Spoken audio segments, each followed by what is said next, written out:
राधे कृष्ण राधे कृष्ण। 36वां सूत्र। उसी प्रकार दूसरे का निषेध किया गया है, इसलिए भी यही सिद्ध होता है। उसी प्रकार दूसरे का निषेध किया गया है, इसलिए भी यही सिद्ध होता है। कठोपनिषद में कहा गया है, इस जगत में एक परमात्मा के अतिरिक्त भिन्न भिन्न भाव कुछ भी नहीं है। इसमें परब्रह्म के अतिरिक्त अन्य किसी भी सत्ता का निषेध किया गया है। इससे यही सिद्ध होता है कि अपनी अपरा तथा परा प्रकृति से संपन्न व परब्रह्म ही नाना रूपों में प्रकट हो रहा है, किंतु यह सर्वथा निर्विकार, असंग, भेद रहित और अखंड है। 37वां सूत्र। इस प्रकार भेद और अभेद के विवेचन से तथा श्रुति में जो ब्रह्म की व्यापकता को सूचित करने वाले शब्द आदि हेतु हैं, उनसे भी उस ब्रह्म का सर्वगत सर्वत्र व्यापक होना सिद्ध होता है। इस प्रकार भेद और अभेद के वचन से तथा श्रुति में भी जो ब्रह्म की व्यापकता को सूचित करने वाले शब्द आदि हेतु हैं, उनसे भी उस ब्रह्म का सर्वगत सर्वत्र व्यापक होना सिद्ध होता है। श्वेता सवतर उपनिषद, ईशावास्य उपनिषद, गीता आदि श्रुति और स्मृति ग्रंथों में परमात्मा के सर्वव्यापकता सिद्ध होती है, इसलिए उसे सर्वथा अभेद मान लेने से इस व्याप्य व्यापक भाव की सिद्धि नहीं होती। इसलिए निश्चय हुआ कि परब्रह्म अपनी दोनों प्रकृतियों से भिन्न भी है और अभिन्न भी, क्योंकि वे दोनों उनकी शक्तियाँ हैं। शक्ति और शक्तिमान में भेद नहीं होता, इसलिए वे अभिन्न हैं तथा नियंता होने से वे उनसे सर्वथा विलक्षण एवं उत्तम भी हैं।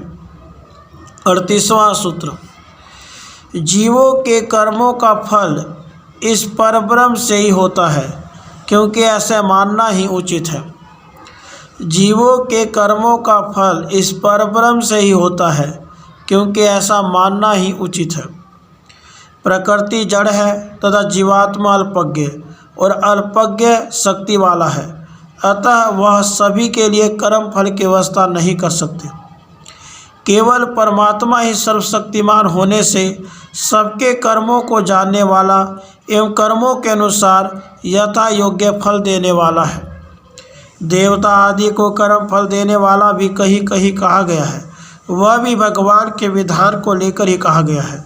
इस प्रकार परमात्मा ही कर्म फल भोग की व्यवस्था करने वाला है, दूसरा कोई नहीं। 39वां सूत्र। श्रुति में ऐसा ही कहा गया है, इसलिए भी यही मानना ठीक है कि कर्म फल परमात्मा से ही प्राप्त होता है।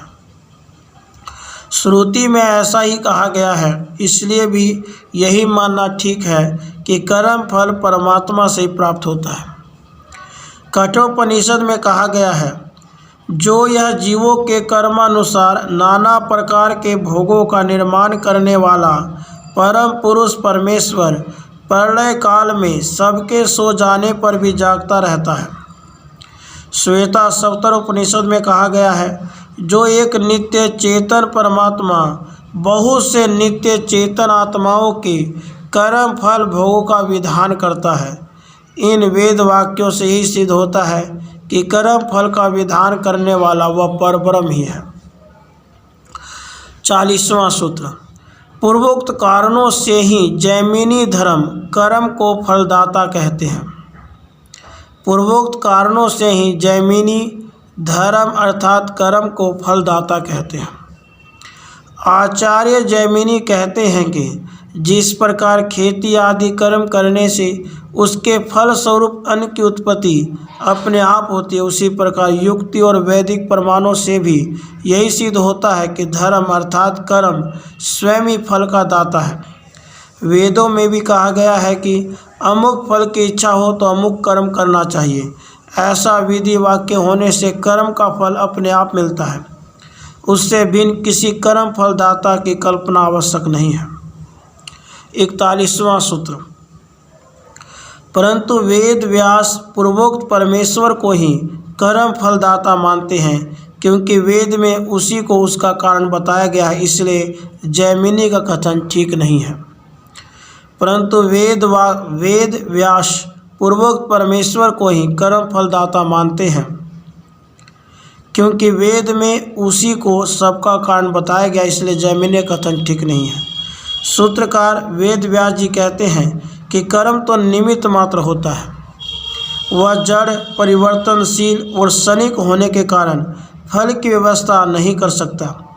जैसा पहले कहा गया है, वह परमेश्वर ही जीवों के कर्मानुसार फल देने वाला है, क्योंकि ईश्वर को सबका हेतु बताया गया है। 36वां सूत्र। उसी प्रकार दूसरे का निषेध किया गया, इसलिए भी यही सिद्ध होता है। 37वां सूत्र। इस प्रकार भेद और अभेद के विवेचन से तथा श्रुति में जो ब्रह्म की व्यापकता को सूचित करने वाले शब्द आदि हेतु हैं, उनसे भी उस ब्रह्म का सर्वगत सर्वत्र व्यापक होना सिद्ध होता है। 38वां सूत्र।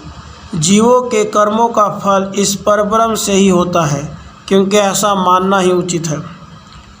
39वां सूत्र। श्रुति में ऐसा ही कहा गया है, इसलिए भी यही मानना ठीक है कि कर्म फल परमात्मा से ही प्राप्त होता है। 40वां सूत्र। पूर्वोक्त कारणों से ही जैमिनी धर्म अर्थात कर्म को फलदाता कहते हैं। 41वां सूत्र। परंतु वेद व्यास पूर्वोक्त परमेश्वर को ही कर्म फलदाता मानते हैं, क्योंकि वेद में उसी को सबका कारण बताया गया, इसलिए जैमिनीय कथन ठीक नहीं है। राधे कृष्ण, राधे कृष्ण।